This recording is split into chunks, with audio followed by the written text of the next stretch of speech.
Karibu tena mtazamaji wetu wa Gumzo kwenye wasaa huu wa Gumzo la Kijiweni, na leo nitaomba radhi kabla kwamba mtu ambaye tumemwalika mgeni wetu kwenye kijiwe leo hatuzungumza kwa lugha yetu ya Kiswahili.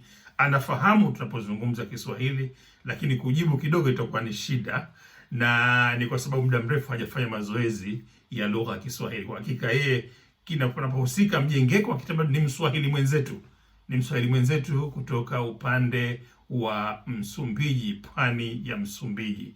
Na kwa hiyo tukamwalika ni kwa sababu tumesikia katika kipindi hiki kuna matatizo mengi yanatokezea katika maeneo ya Palma, maeneo ya Pemba na maeneo mengine, mkoa mzima wa Cabo Delgado ambao unapakana upande mmoja na pwani ya Tanzania. Na kwa hivyo tukasema kwamba kwa sababu ya ukaribu wake baina ya eneo hilo, karibu pia watu wa eneo hilo na watu wa eneo letu, maanake tunajua kwamba tunapoangalia tarikhi ya zama hizo ya dola ya Zanzibar, tunaambiwa kwamba ilianzia Beira, Mozambique, Msumbiji, ikapanda zake mpaka juu moyo wa mwisho na Kismayu, Mogadishu na Kismayu. Kwa hivyo wote hawa ni watu wa Swahili. Hii ni pwani ya Waswahili. Hawa ni sisi kwa sisi. Haya yanatokezea huku ni yetu sote, kwa sababu hawa na sisi ni kitu kimoja kile.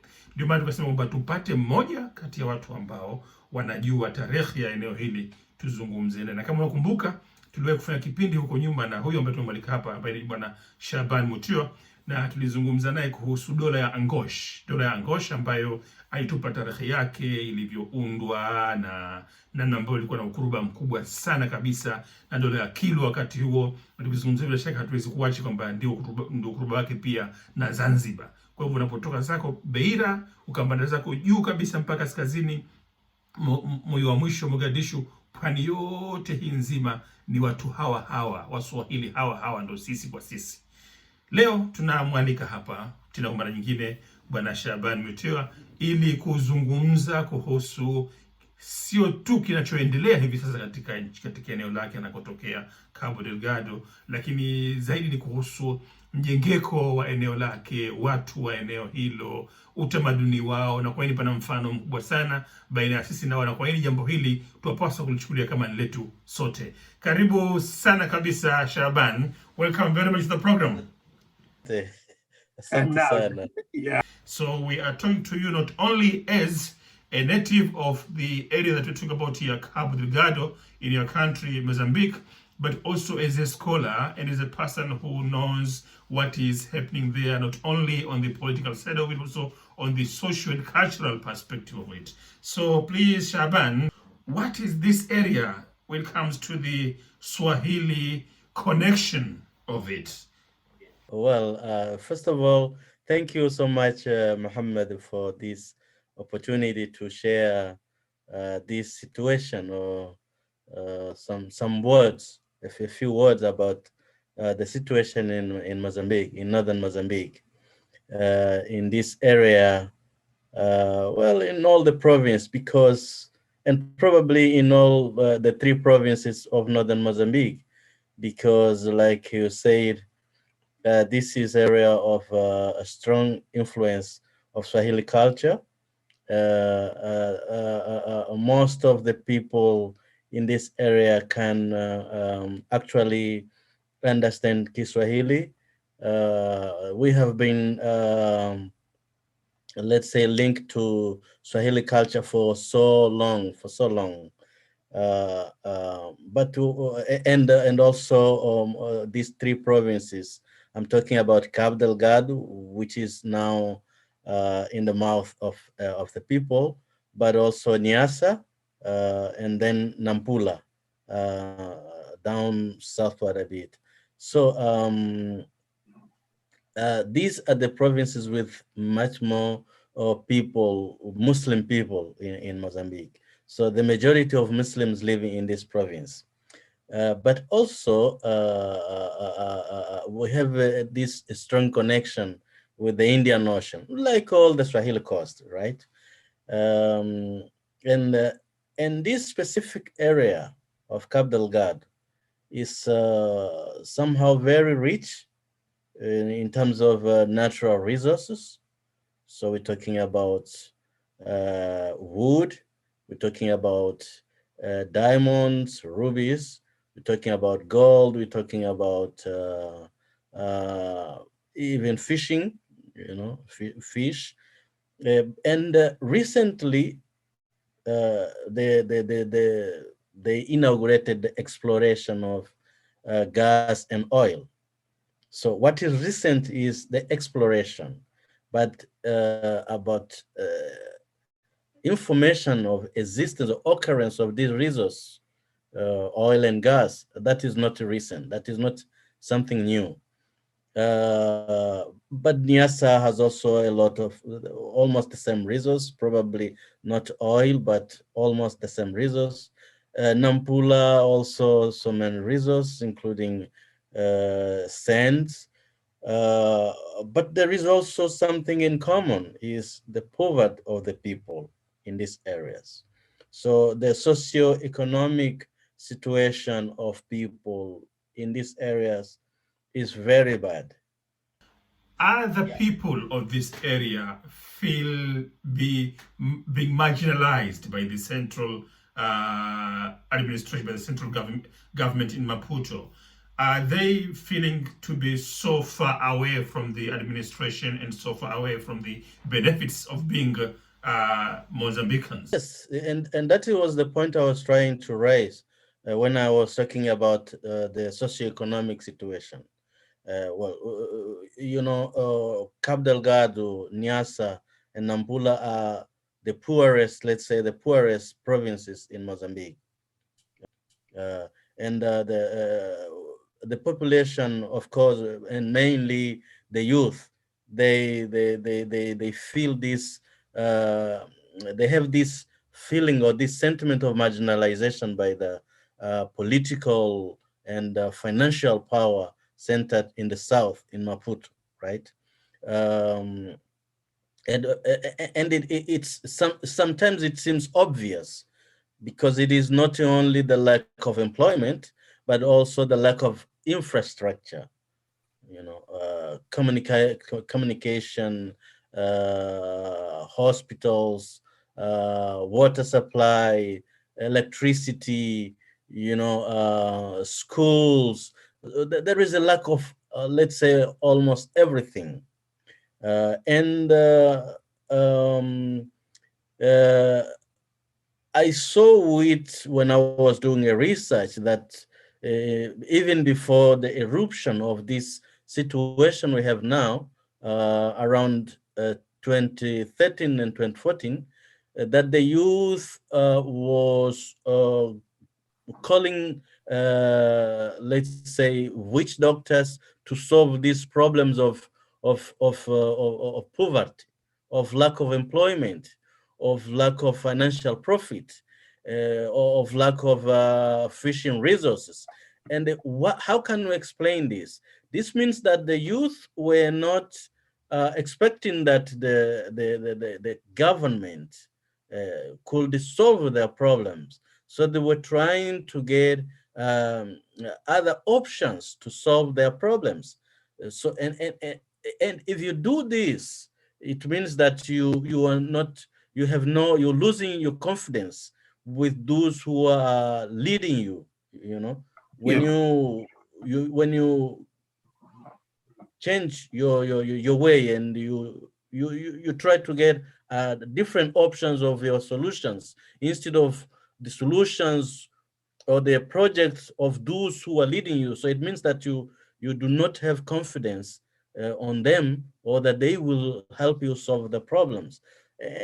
So this is the situation, and probably because this is I have never, I did not make, I have to highlight that I did not make kind of a deep research on this specific situation of insurgents now in Cabo Delgado. Yeah. But I think, and most of the scholars in Mozambique believe that it was this, you know, socioeconomic situation that was taken, has the means to get in and mobilize the youth to join these bad ideas of the insurgents. So now you have touched this part of insurgency, then of course it is what being known now all over the world that there is insurgency, and the name as usual, because the area, as you said, is pro Muslim. I mean, it is predominantly Muslim society. Now we are hearing the words like Islamic State, Al Shabaab, and the likes. So now we are no longer talking about the social strata, the people who are marginalized, the poor, or the poorest of the poor. We are talking now about the terrorists, the Islamists. I want you to tell us more about this. You are from that area. Do you see anything like fundamentalist Islam, as they call it, in the area? Well, through this movement, it seems to be, well, because now, and I think the starting point was that they came, they know that they are the majority of the population are Muslims, and you know, we have been facing well, Islam is like that. There are always movements, there is always discussion, uh, through orthodox or not, or who is following properly the Quran or the Sunnahs, and who is not, who is bringing innovation or not. I mean, bid'ah, who is practicing bid'ah or not. So this kind of movement have been this kind of debates have been there in Mozambique since, let's say, even since the late 19th century, right? Right? I've told you that is the same that is happening in all over the Muslim world. Here, I think I am from Zanzibar myself, and we've been seeing the debates on the bid'ah, on Wahhabism, and on Salafism have been there all the time. But then they've never been a matter of taking up arms, because that's my question is. And that is the point. So there was no this idea of taking arms, of fighting people, of considering those who are not Muslims not people who deserve to live there, or there was not this idea of fighting the state or attacking the infrastructure, the social or the economical infrastructure. There was not this. But recently, let's say since 20 years earlier, there was a kind of radicalization and changing patterns of even Islamic rituals, even the way of making salah, even the way they behave, you know, and the message, the ideological message they preach. So there was a kind of a radical change, you know, and even the Muslims, the majority of the Muslims in the region started thinking that this is not a good behavior for our kids.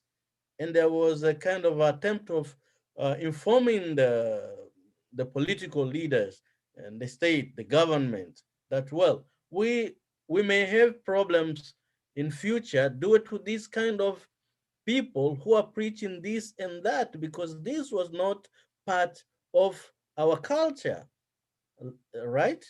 We are Muslims, but what they are preaching now, it goes right away from what we have been learning since, right? And if that is something out of the pattern, then we can call that radicalization. But my problem is, if we consider this radicalization of Islam, of which Islam? The Islam we have been preaching since? Or it's a kind of a new ideology brought, integrated into a Muslim society that was there to make them believe something which is not of their benefit, but convince them to be part of it. this is what this is my idea. So and even their practice, the terror they make, you know, the destruction of everything.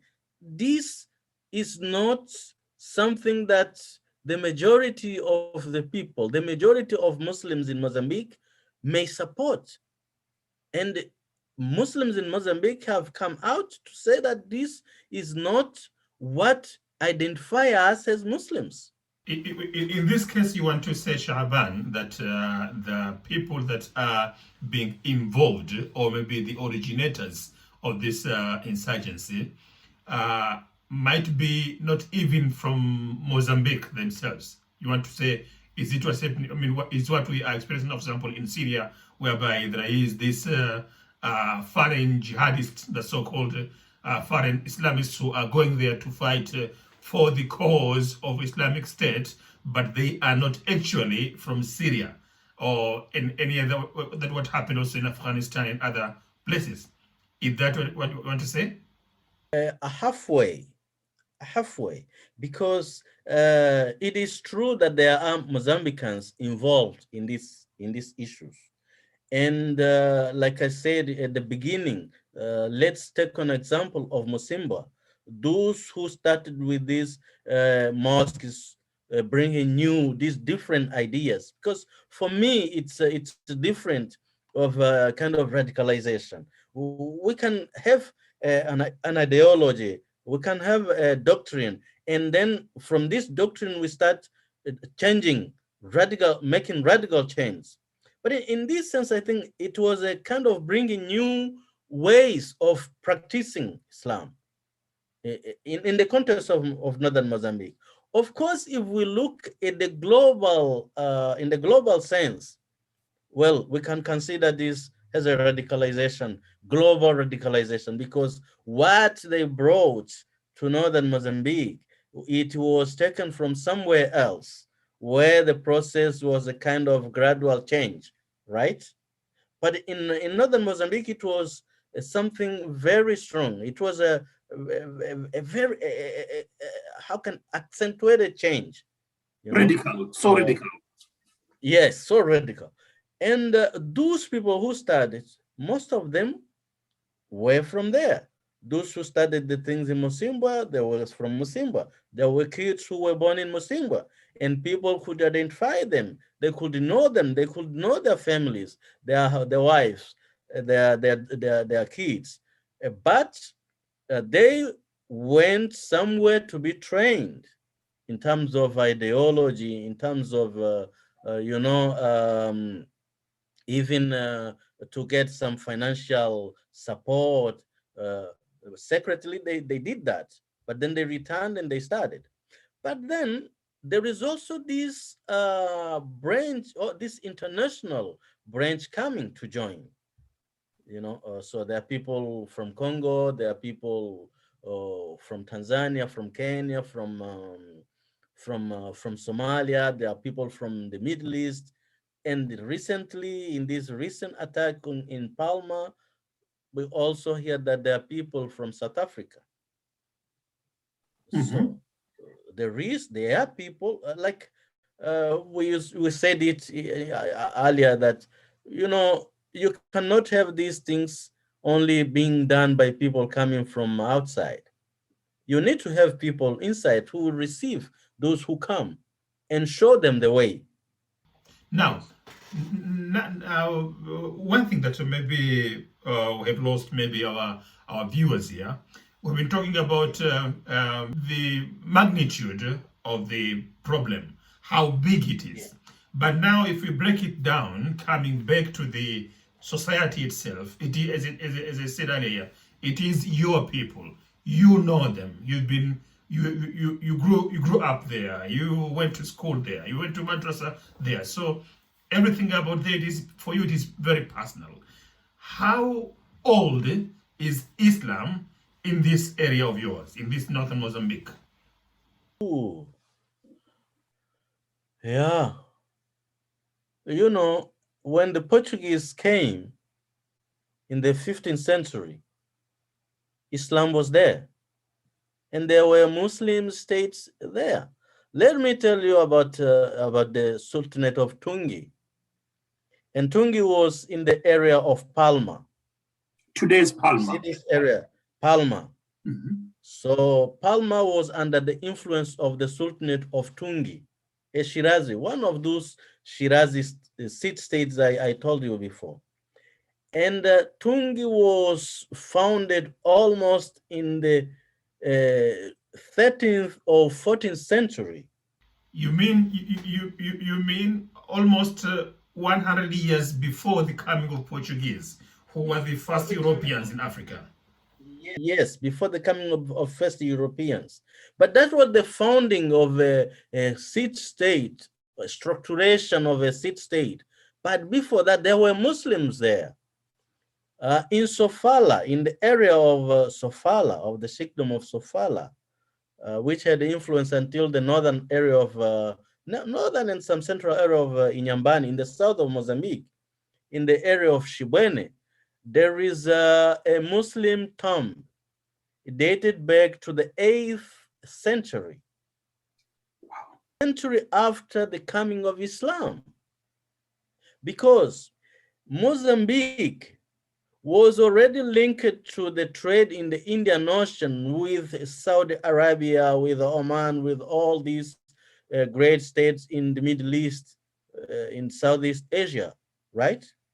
When Islam came, Islam followed the trade routes of Indian Ocean, and which means that as early as the 1st century of Islam, Islam arrived in Mozambique. So this is not a question very easy to answer, but also easy because we know the trends. You want to say that for Islam has never been an alien religion in northern Mozambique. It had been there for centuries and centuries and centuries. Centuries and centuries. For centuries and centuries. And I will tell you, we have never, in terms of history, had a kind of Muslims openly fighting those who are not Muslims, says it has happened somewhere else. No, there was a peaceful, life with those who are not. This is something surprising to us, Yeah, well, not surprising because there was all this kind of maturation of the idea. Like I said, these people, they started preaching these things. They started telling people not to let their children go to school, not refuse paying taxes and so on. So there was at least something telling us that something dangerous may happen in the future. But probably those who were supposed to be concerned with the situation, they did not be careful enough to deeply understand what was going on until the outbreak of violence in 2017. And actually, the matter has been brought to light because of the foreign investment, huge foreign investment in your area. Total, for example, the French company has invested more than $20 billion in the project for gas and oil in the area. And you said earlier, it is now only recently that we have known of having gas, and I mean, not known, but at least the exploration has just started recently. But of course, the area has been rich of mines, minerals. I mean, lot of them. Is it actually the matter of poverty versus dissatisfaction and the way people are showing their feelings toward toward the government, or it is really a matter of people wanting to be on their own after being so much marginalized from the central government? A good question. A good and complex, because you're trying to get the roots of this situation, and the roots, it is not only one. There are several routes. There are several hypotheses. But one thing I would like to highlight is that myself, I don't believe that people should decide to burn their houses, to destroy their farms, to kill their children just because they want to claim for something. This is impossible. So we cannot think that these people, or generally the people of Cabo Delgado, are unhappy. Yes, they are marginalized, and they feel that. Even the farmers know, and they knew it decades before the outbreak of this violence. They knew, but they have never done things like that, right? But we received people from so many countries who came with different ideologies and different ways of taking the life, of living the life, right? There is the issue of of mining, traditional mining, uh, in the area of Montepuez, in southern Cabo Delgado. People from almost everywhere in Africa, even people from West Africa, from Mali, from Ghana, from Nigeria, from Congo, or from Tanzania, from Kenya, from everywhere, and even from Asia. They were there mining, digging gold, digging diamonds traditionally, and selling, and people were getting rich, and it was a good business, although illegal somehow. And a couple years before the outbreak of this situation, the government decided to close these traditional minings and to sell the plot to an industrial company with orders to explore. The first situation of violence occurred there. It was there in Montepuez. And according to research done in the area, this was the place of recruitment of the member or the youth for this insurgency, right?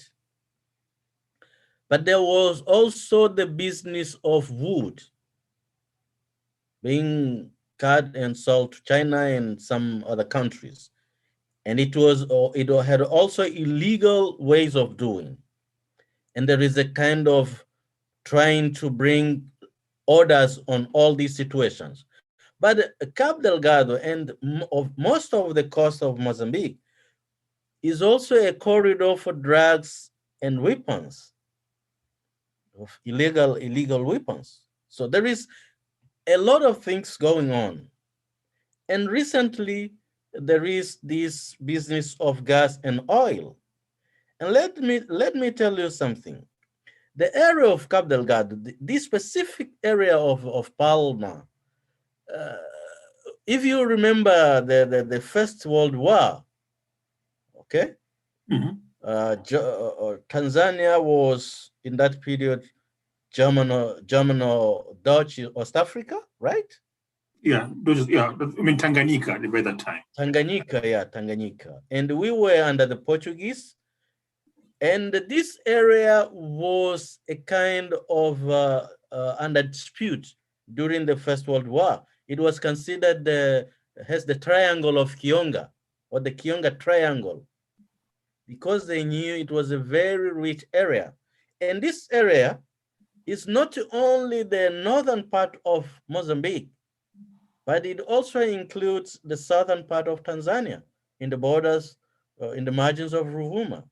Mhm. So probably the same resource we have in the side of Mozambique, they also exist in the part of Tanzania.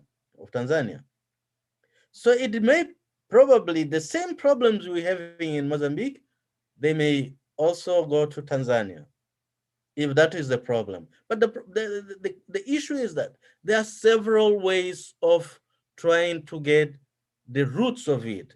But the problem is we don't know who exactly is behind all this situation. With whom can we talk? Whom can we ask what is the problem? You mean it is a chaotic situation? It is chaos. It is a chaotic. Yes, it's a chaos. So there is no any single or even multiple organizations which are known to be fighting for what? No, there is no. We don't know for what. Look, if you are fighting to conquer a region, for you to govern, right, to administer, would you kill the people? Whom are you going to govern there if there is no people? Where are you going to settle your office if you are burning the buildings? What is the aim of this? We don't know exactly. We don't know. So now we have several hypotheses, right? Marginalization, right? It is true. No one can say no. It's true. People in Cabo Delgado, and I will highlight here, marginalization, poverty, a lack of infrastructure is not only the problem of Cabo Delgado. Although Cabo Delgado, in some areas of Cabo Delgado, the problem is worst. But we also have this problem in Nyasa. We also have this problem in Nampula. We also have this problem. Which are all provinces in the northern part of Mozambique. In the northern part of Mozambique. And the provinces with a big number of Muslims. And this idea of this new trend of practicing Islam is already rooted in all these provinces. The so-called Ahlal Sunnah. Yeah, they are everywhere in northern Mozambique. They've been there, as you said, Shaaban. They've been there since 70s. And we are all Sunni. In East Africa, 90% we are all Sunni. Yeah, that's true. That's true. All this coast of East Africa, it has been Shafi Sunni for all of those centuries. All the coast. But there always these ideological ways of mobilizing people into different directions and creating these new flags, new brains of thinking what being Sunni is, what being Sunni means, right? Yeah. Now, sure. Now, as a scholar, now let's talk. We've been talking, of course, not as I told our viewers earlier that you are multifaceted in this matter. You are a native of the area. You are a person who's been there for many. You've been living there as well, and now you're also a scholar studying all these complexities that is happening on the area and beyond as well. Now let's talk as a scholar.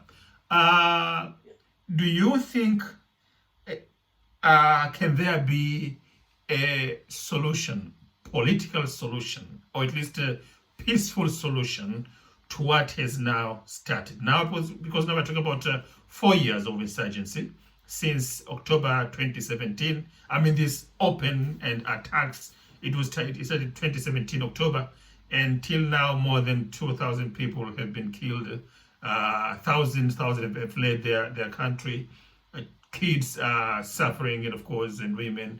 There's a lot of which is happening now. So sad to our people.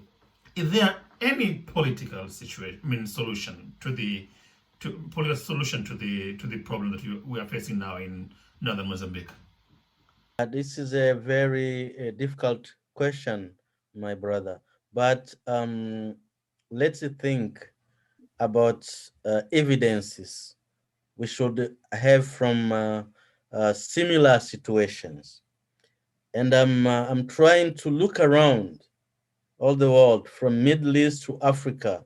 Yes. And I see no situation that had a kind of political situation, right? You mean you want to relate it to what is happening in Somalia, in Syria, in Afghanistan, in Nigeria, in Mali? Niger, in Niger. In Niger, in Nigeria. So, and I see no example of a political solution which really worked, right? But also, on the other hand, I see no example of a military solution that also worked well. Okay, so the solution would be to avoid this situation. Avoiding if you are not already there. We are there already. Yes. We are there already. But now, since they are there, since the situation is there and the dimension is what we know now, so it is really difficult. Because also, why it is hard to get a political solution? Well, I know that my friends, my colleagues in Mozambique, they have this view that, well, militarily we will never get a solution, because and they might be right, because we have examples of because now there is something on the table, and that is international military support, right? And the evidence is that whenever there is sorry, Chris. Sorry. And no, sorry, Chris. Rabbi, sorry for if you're gone. There is military international military support, as you said, but this is only because they have got their own investment there, their foreign investment. They are not there to. Right. They are not there for the people. They are there for their money. Yes. What about domestic solution on this case? Domestic solution. If we think about domestic solution, what would be really good for everyone would be to find a platform of dialogue. There is someone who is unhappy, who rebelled to the government and is killing people and destroying. If he has something in mind, it will be better to sit in the same table, discuss what they need, what are our offers, and try to get a kind of halfway and make a peace agreement. Now the problem is, who will sit there? How will you trust someone who kills 6 years old children for nothing? Who did not bring out a kind of political project? What is their political project? You in Mozambique are not new to armed conflicts, in the sense that you are having this problem with Renamo and Frelimo for many years after, even after independence from Portuguese, from Portugal. We still have the situation in the center of country. That is my question now. That is my question now. Were there anyway this part of the countries? Another kind of the country was influenced by the armed conflict that was happening in the center of the country. Was Renamo active in another part of the country? Of course, yes. Yes. It was active. It was. And after the war, after peace agreement, when it came to democracy, Renamo had also political influence in this area. And one example, that the first municipal elections, Renamo won Musimba da Praia. So according to one research made in Mozambique, some of these areas where the conflict started were mostly in the past elections Renamo was winning, was leading the vote. So at least politically, there is a political authority in this sense that that can speak to the people. That being Renamo a leader, I mean at least a accepted leadership in the area, and they are not only the former rebellions, they are now the formal political party. So they have got a set of authority to talk to people, isn't it? Oh, well, I wouldn't say that, because at least in the level of the National Assembly, there are several questions being made by the opposition party, Renamo, MDM. Well, I think we are all unhappy with the situation, but and there are several civil societies helping, supporting, because because this has also created a kind of humanitarian crisis, humanitarian chaos, not only in the city of Pemba, but also in the neighboring provinces of Nampula and Nyasa. So there are several multiple voices coming out to speak about what's going on. But like I said, the problem is exactly what is the matter. What do they want exactly? We know we have all the situations I have said before, and I would like not to repeat them. And probably that would be easier politically to make to raise the voice and talk about that, and force the government to do this politically. But now the problem is that, and like you said, now the Islamic State has claimed that this is their war, those are their people. And what do Islamic State has to do with Mozambique? How can we negotiate with this? This is my question. I would like to have a peaceful solution, because my heart is paining me when I see the news, when I see the people. You can't imagine how many people are missing. We don't know if they died, if they were kidnapped, if they are just lost in the bush. We don't know. There are thousands and thousands of families suffering. And those who afforded to arrive safely in some safe places, you can't imagine the situation they are dealing with. They have no food, they lack food, they lack water, they lack even a place to have a rest, while they cry for their parents who are missing. Can you imagine? Yeah. The easiest solution would be to come to a peace agreement as soon as possible. But as you said, the question is with whom? Because as you said that, yeah, with whom? Because there is no known authority of the insurgency of these people that we can talk to, as you put it. Yes, we have several names, several names. This is the leader, that is the leader, this is the leader. And some of the leaders, some of the names of the leaders are not even from Mozambique. They are foreigners. How can you negotiate with someone who came and it's really a complex situation. As a people, we have to force those who are our leaders, the president, of course, the minister of defense. We have to put them under pressure to get as soon as possible a better solution. But we also, myself, as someone who can think critically, I have this idea. But if it was me leading, how can I?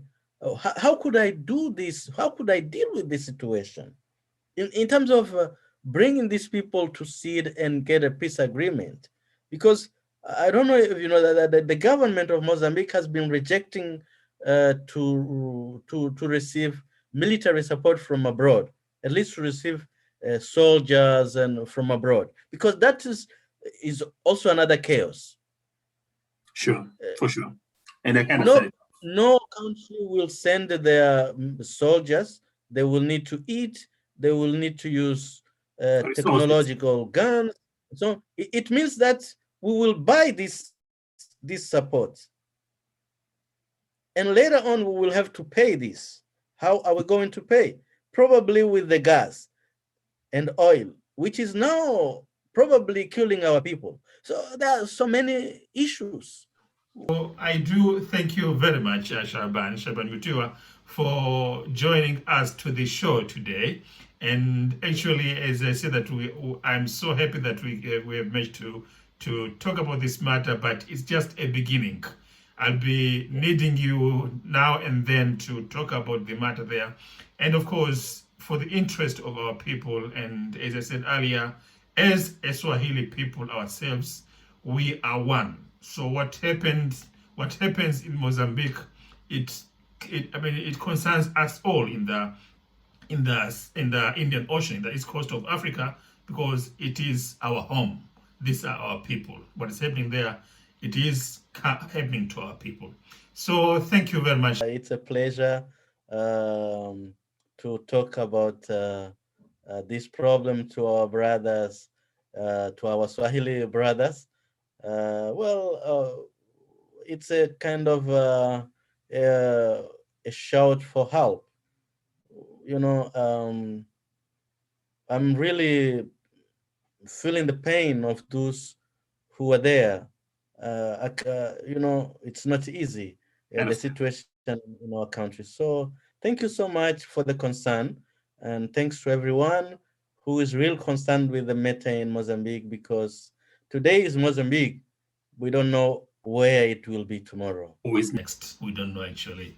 Thank you very much, Shaaban. Thanks a lot.